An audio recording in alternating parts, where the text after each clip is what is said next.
What's happening at this point is Ron Magill is saying, come on, Julie, it feels like plastic. Go ahead, touch it, and Julie's saying, nah, I don't think so. Sorry, it's not in my contract. Ron Magill is here with us from Metro Zoo. Ron, what is this wonderful little creature? This is called the prehensile-tailed skink from the Solomon Islands. And it's He's sticking his tongue out at me. What did I say? It's one of several types of skinks. There's actually well over 100 different skinks in the world. The ones that occur here in Florida, people are probably familiar. The little shiny black ones with the blue tails that their cats probably bring home all the time. Well, this is the largest type in the world. I guess. And so you'd have to go all the way to the Solomon Islands to run into a Yeah, fellow doesn't that like make this. you happy? Yeah, it makes me real glad.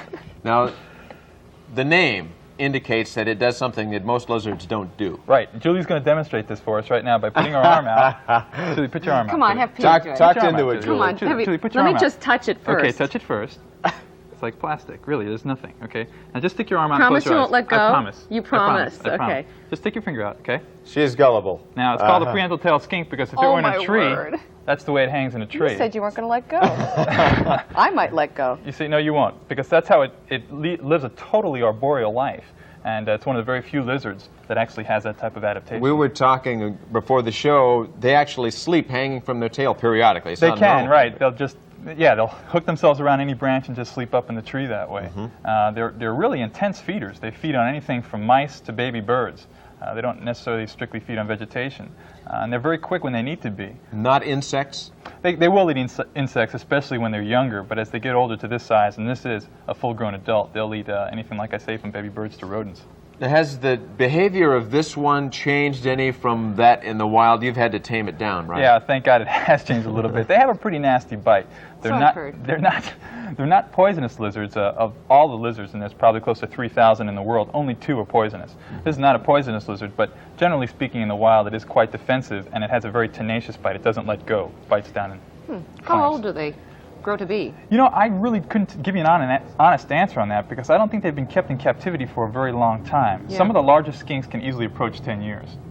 Now, they are familiar with some kind of civilization. I mean, there are people in the Solomon Islands, Oh, yeah. and these wander through the villages periodically, I gather. Oh yeah, you know, a lot of the really neat animals in the Solomon Islands, things that we find very bizarre, are very commonly tamed down as pets. Another thing that this animal used to be used for, when the Japanese made their little monster movies, they'd use something like this and build a little set with a little town and have it It's a walk over star. the little cardboard houses and stuff and make it the monster movie, you know.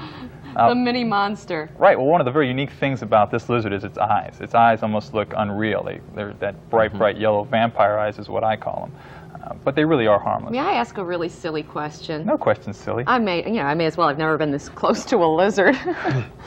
You always notice that lizards stick out their tongue constantly. What are they doing? Why are they doing this? It's very similar to the same reason a snake sticks out its tongue. Lizards have an organ located in the roof of their mouth called the Jacobson's organ, which is like a little computer. And every time they stick out their tongue, they're picking up little chemical particles in the air. When the tongue goes back into the mouth, it deposits those particles into that organ, and then the organ tells the animal what's around it. It's kind of tasting and smelling its environment that way. No kidding.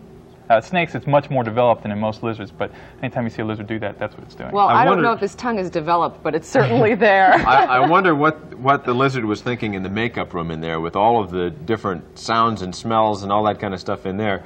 Hairspray, among other things, you know. It They can't walked be, in and I took Don Franklin, and I said, "Don't let him near me."